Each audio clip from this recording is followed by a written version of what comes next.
by TikTok. I know I'm a bit late to this. I was meant to make this video back when this update came out, but I didn't. So I'm just like, well, I might as well make it now. So now I'm going to check out the archives of Bendy and Dark Revival. That's a new loading up screen. That wasn't there before. If there's anything other than the archives in the game that's new, let me know, and I might do a stream in the future looking at everything, looking at a lot of the changes, and maybe trying to collect some of the items I didn't collect or stuff I didn't find in my original playthrough. This is going to be a little bonus video for TikTok. My full playthrough of this game, is on my YouTube, if you want to watch that. I did the playthrough a while ago. This is a little bonus TikTok video that I've been meaning to do. When they updated and added the feature.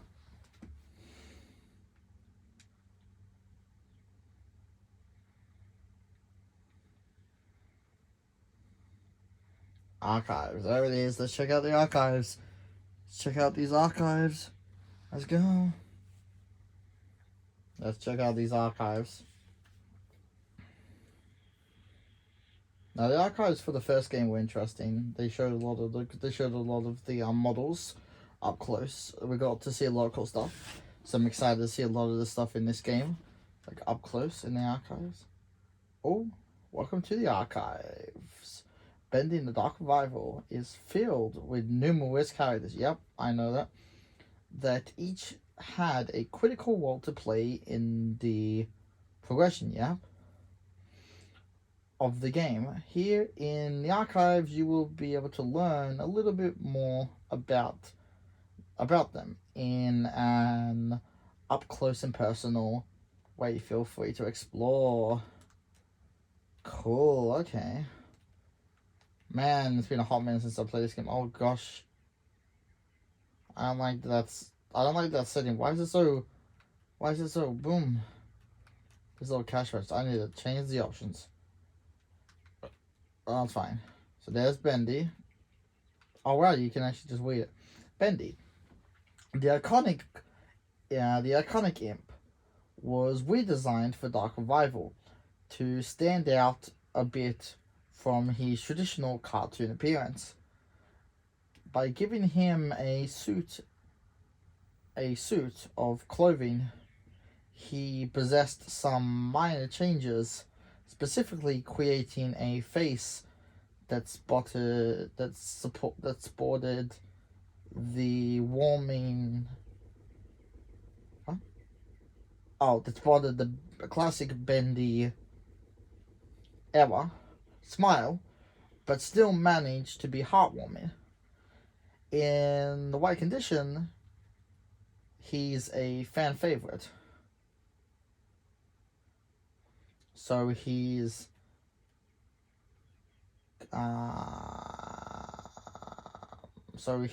design had to be just white during the production of the original in the Bendy. To talk with a little series of cute, squeaky voice to contrast the dark low voice of the Ink Demon. But this turned out to be very distracting, and the idea was scrapped pretty early on.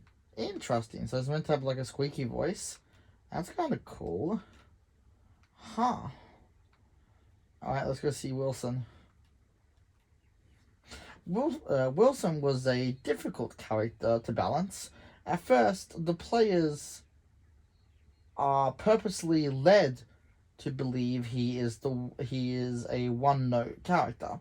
Obviously evil with an over-the-top villain personality. But as the story progresses, we see other sides of him. We see other sides of the character, and the player becomes muddled with who the man really is. In the one draft, Wilson was written as a servant of Nathan Ark Jr., a separate character at the time. But the story made more sense when the two characters became one. But the story made more sense when the two characters became one.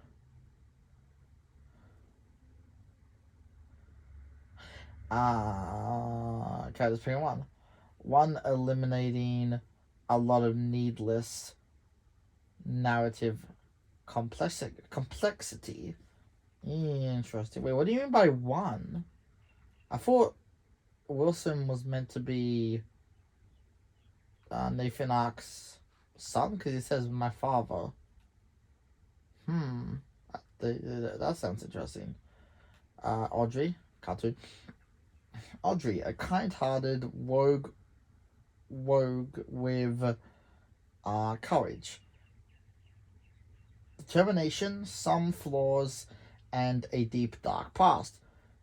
To make our story work, we needed a newcomer to the cartoon studio world, and Audrey was the perfect fresh eyes to help experience the adventure. From day one of production, we knew that if people didn't connect with Audrey by the end of the game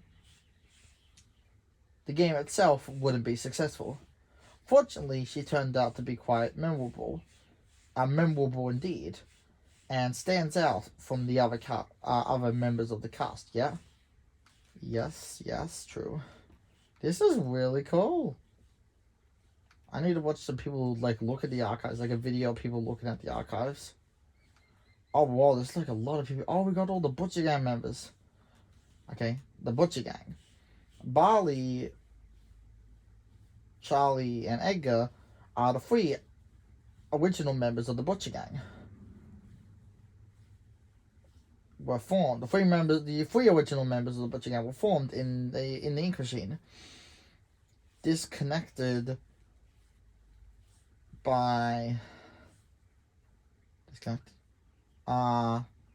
Disconstructed by Alice Angel for body parts. So that's why they look mangled, because they were okay. So Alice Angel's the one that made them look this way. They didn't come out of the ink machine looking this way. That's interesting. Body parts and bonded together to stay alive, with sneak attacks on their prey. In Dark Revival, we meet an artificial fourth member of the Butcher Gang, Carly, the Ghost Girl. Although, when you become to examine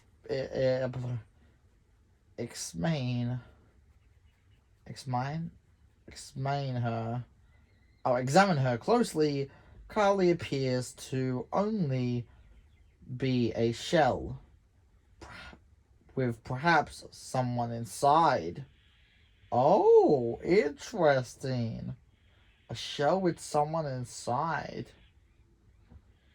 Is that saying that I forgot what it was, that the girl in the game where we hear the tape and she's like, I will make Joey accept Carly, or whatever, the one that created her. I wonder if she became Carly, because that's what I was trying to say. Is this all the same?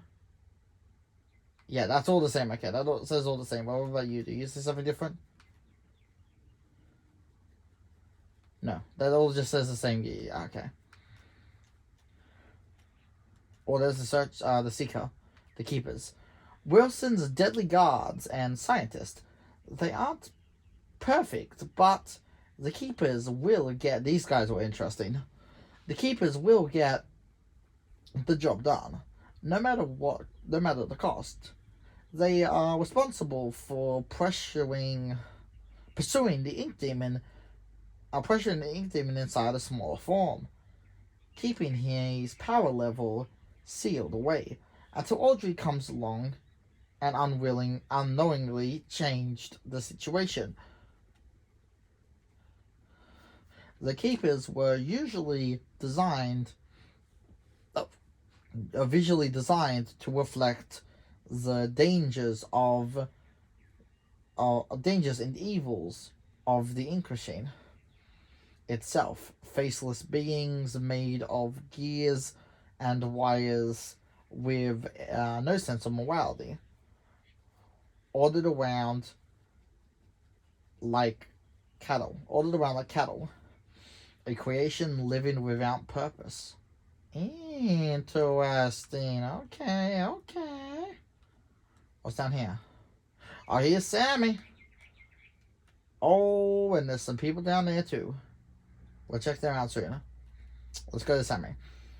The famous music composer of the studio, Sammy Lawrence, originally had a slightly larger role in the...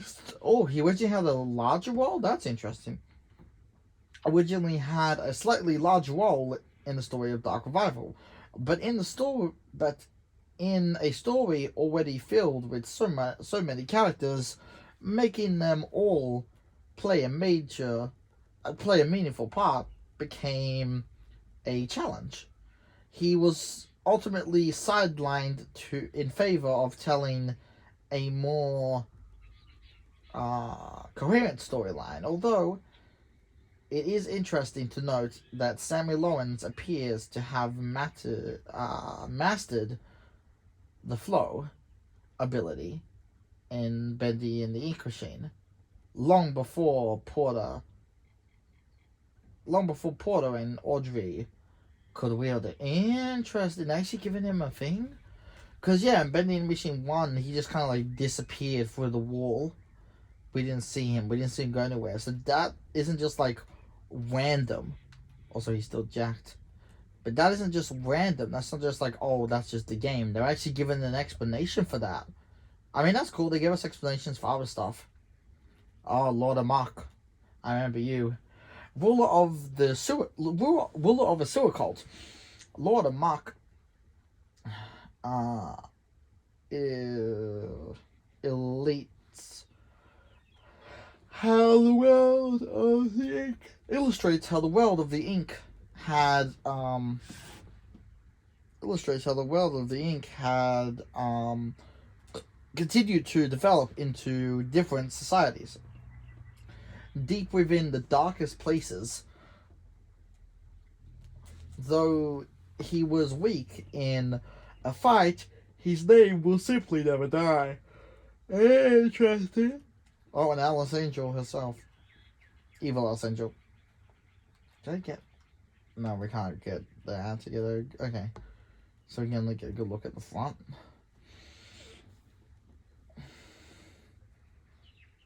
So we can see the bow on the back, what that looks like. All linked up. The self-appointed queen of the studio, Alice Angel, is one of the most memorable faces in the bendy world, forever lost in a tide of insanity. She is an absolute delight to write for as a character, I could imagine. An angel with many layers. Time will only tell if this inky temptress will ever repair. Interesting. When's Bendy 3 coming out? Because the ending of this game teases... Like, the ending of this game, I feel like we're going to get a Bendy and Ink Machine 3. Because the ending of this game kind of, I guess, teases it. And there's this guy. Ship Ahoy Dudley. The demented invention of Wilson, created to serve the dual purpose of dethroning the ink demon in the cartoon world and also upstaging Joey Drew in the eyes of Wilson's father, Nathan Ark. Neither of those happened.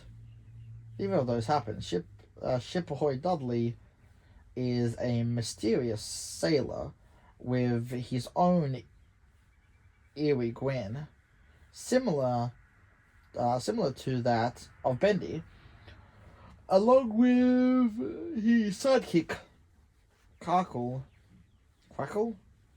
the crab. It is unknown just what kind of cartoon adventures they would have had together. Interesting. Now we got this big guy, Luca, the Lurker, or Steve, as he became to be known, was originally created as a brute type enemy that would free from the way of the lost ones do. Free would free roam the way the lost ones do, but ultimately felt unnecessary as a random ink demon encounters already filled the role of putting in the player on edge. Yep, the ink demon showing up while exploring. Yeah.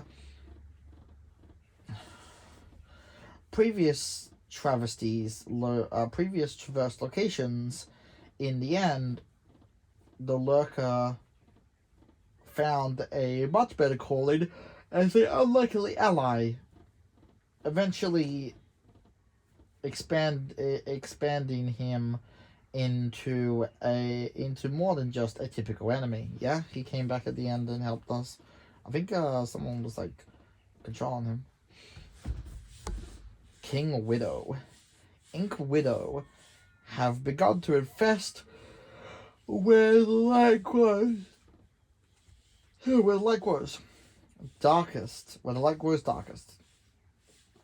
The king, the biggest and most feared, will almost emerge from the nest when its young are threatened. Yep, that's what happened. Also, king, confirmed it is a king. I think people were calling it Queen Spider. Boss, they confirmed it is male. Okay, let's see. We got some stuff in here. That's Beast Bendy. Beast Bendy's new and improved form, and then we got some stuff here first. Porter. As the cycle was held in place, and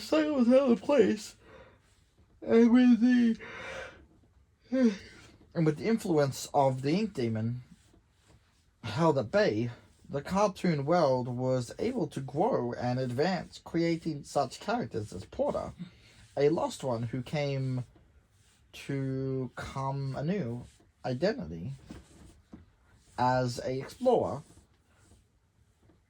Porter was written with the knowledge that Dark Revival would feature a far more serious tone than the first Bendy game, and it did. It definitely did.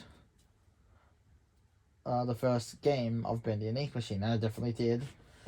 And his lighthearted innocence would help the player feel some warmth in this inky world of sorrow. Yep. Yeah, that's what happened. Yeah. Oh, yeah, you, Heidi. It is believed Heidi has spent some time in the pit. The pit. I know it's talking about the pit, the pit in this game, but I hear the pit, and all I can think about is Into the Pit. It's in Phasma fights. Does the pit time travel? Okay, I'm done. A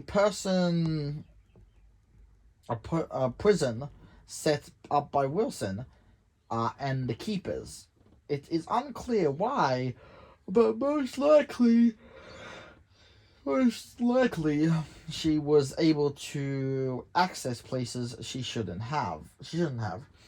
The experience in the pit changed her, as it does many, reverting her into a childlike state, longing for happiness again. Oh, damn. Damn, that's dark. That kind of makes that scene sadder. with the the whole hide and seek, because we were just there like, oh, I just give us the thing, but knowing that part now that they've been kind of, they just want happiness at the end. They're being taken back to a more simple state and just want some happiness again. Actually, kind of makes that scene sad, even more sad. The ink machine, designed by Thomas Cotter of the Great Corporation, stolen by Joey Drew. Okay, yeah. So Jet was still in the back. Retrieve it back. Joey Drew retrieved by Arcagate, and once again reclaimed by Gent.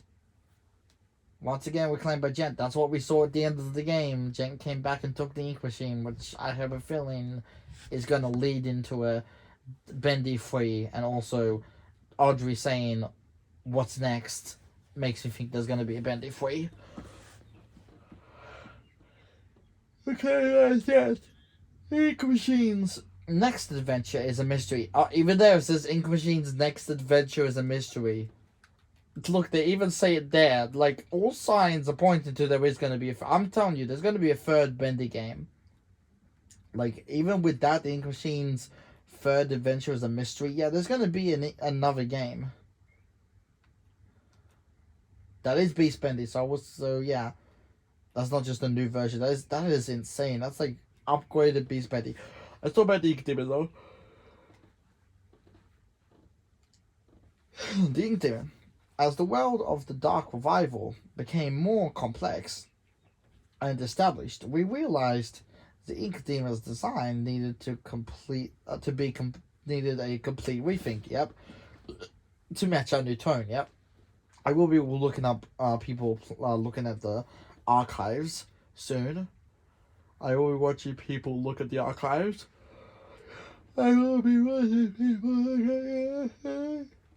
watching people look at the archives.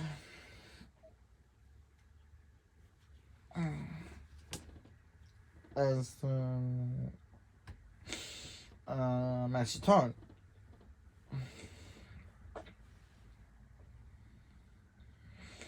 Match our new tone. Previous versions of his appearance looked absolutely silly when placed in when placed in the world alongside the other characters. No amount of creepy music or screen effects could canonically console how out of place he looked. The Ink Demon needed to look different.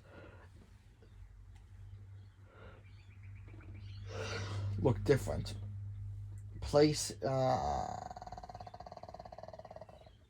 needed to look different than everything else in the world. And show a natural progression of the Ink Demon's evolution, as Wilson held the cycle in place. So this is the Ink Demon, so the Ink Demon, so this is what happens when the Ink Demon doesn't get defeated and the cycle doesn't end. He gets into this state. Beast Bendy.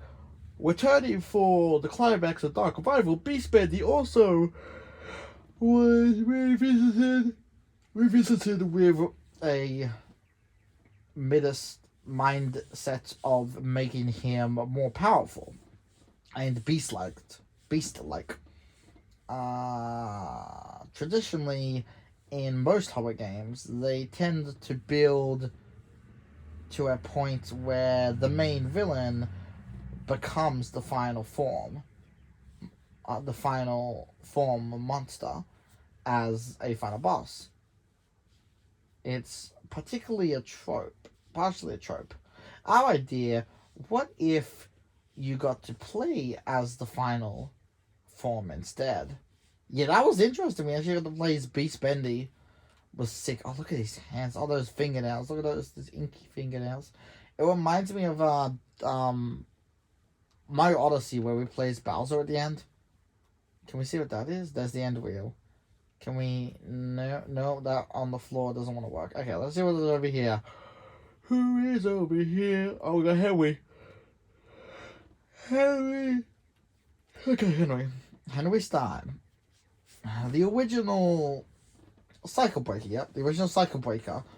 Henry Stein is the ghost of a man who lost his purpose years ago. Once fueled with finding a way to escape the tortures of the Ink Demon and finding his way home to his wife, Henry is now left with the cold reality of being a recreation of the person he thought he was. Saved as a special surprise for fans. Yep. I remember that scene was crazy though. That scene was insane when we went into that area. We opened it up and it was like, we weren't sure at first, but then when he said Henry, we were like, holy shit, this.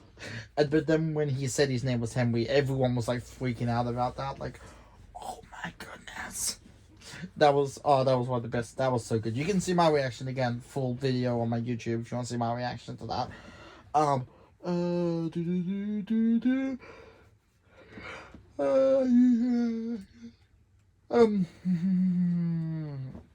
Saved as a special surprise for the fans of Bendy and Ink Machine. Game Henry was strictly omitted from all public discussion of the character during the entire production. Yeah, we didn't know. Yeah, we just assumed that Henry wasn't.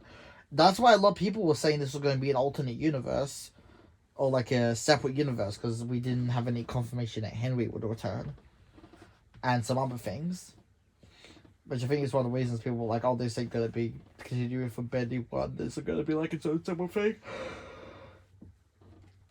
And because they said it was going to be its own separate thing, but not in the way that we thought.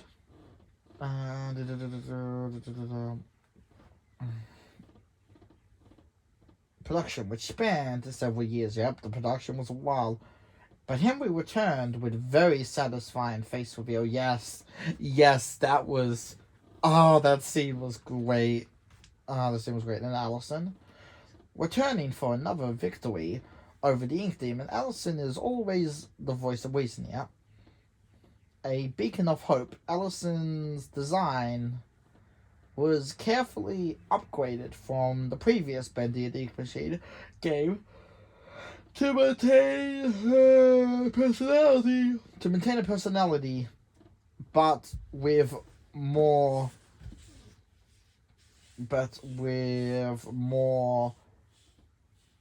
fidelity.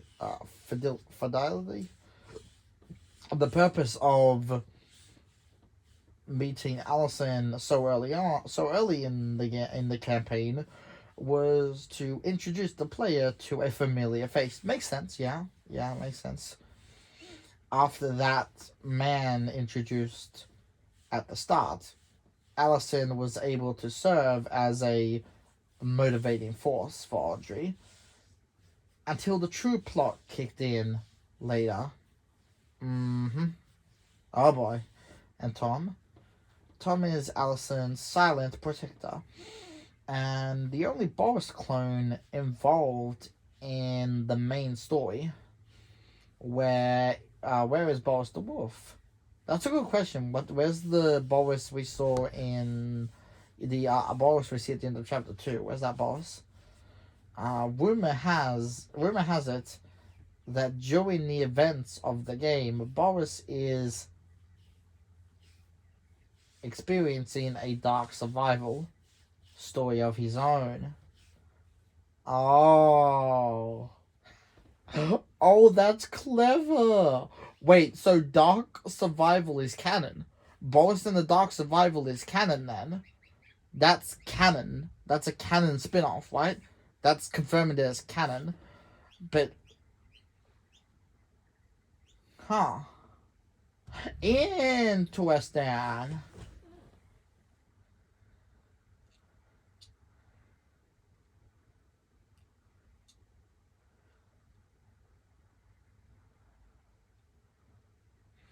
So Boris is doing the dark survival stuff while he's doing that in his little bunker in chapter 3 while we're over here doing this in this game. Interesting. Yeah, I'm gonna have to look up other people's reactions because there's a lot of interesting details in here. There was already a lot of interesting details in the actual game, but like this gives us a lot of interesting stuff on characters. Okay, Betty. A faithful maid among other things to Wilson. Betty was an important character to the story of Dark Revival, yep. As a failed experiment and someone relatively new to the cartoon studio, she was able to give a somewhat different point of view on the state of the world. We had purposely left it unclear if Betty was in on Wilson's plot to have to harvest Audrey, or if she is just a bystander behind her mask. There are still answers to be found. Interesting. That's interesting. So would she show up in Bendy 3 then? Oh, here's Joey. I think, yeah. Joey Drew Memory. The man, the legend, the memory. Creating the vision of JoJo Studios was both an exciting and daunting process. It was clear from the start that this Joey would that Joey would be different from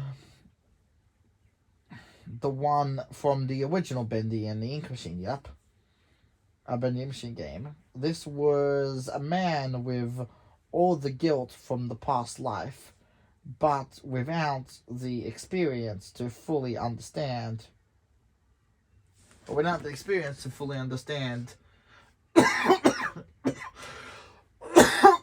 It. The real Joey Drew made many mistakes, but ultimately learned from them.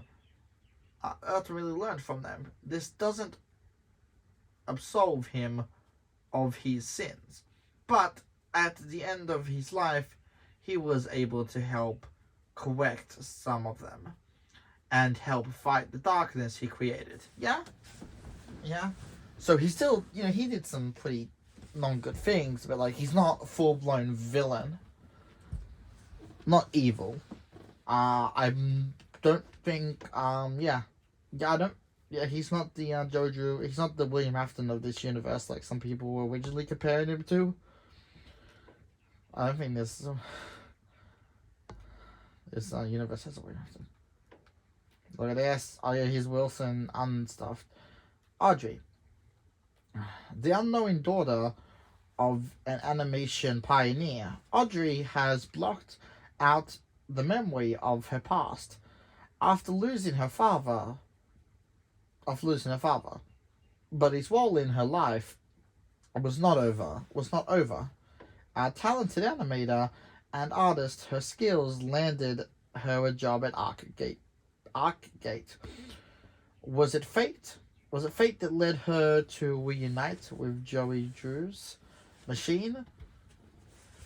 The machine of her birth? Or was it planned? And there's Wilson. Haunted by the impossible shadow of Nathan Ark, Wilson sought out to achieve something that would make his father proud. By luck, he stumbled upon the Ink Machine and was able to become the cartoon world's new master, holding the cycle in place. He continued his experiments that could not fully be realized until the ink demon was purged, however. Unfortunately, entering unfortunately, entering to and from the ink realm has taken a toll on Wilson. Physically being slow, robbing himself of his health.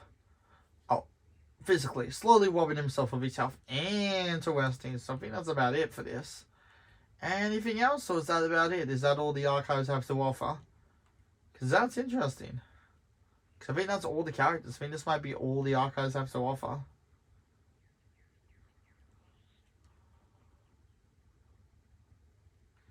Yeah, we can exit. Let me just check. I think that's all the archives have to offer. If I missed anything, let me know in the comments. Did the cardboard cutout say anything, or is it just these guys? No, okay. Yeah, I think I'm done. So let's gonna exit out of this and post this on YouTube, TikTok, sorry. Or maybe I'll post it on YouTube. Who knows? I will be watching a playthrough of this. Not playthrough this. Watching someone look at the archives on YouTube. I'll go watch some people's. We're looking at the archives. Okay. Bye.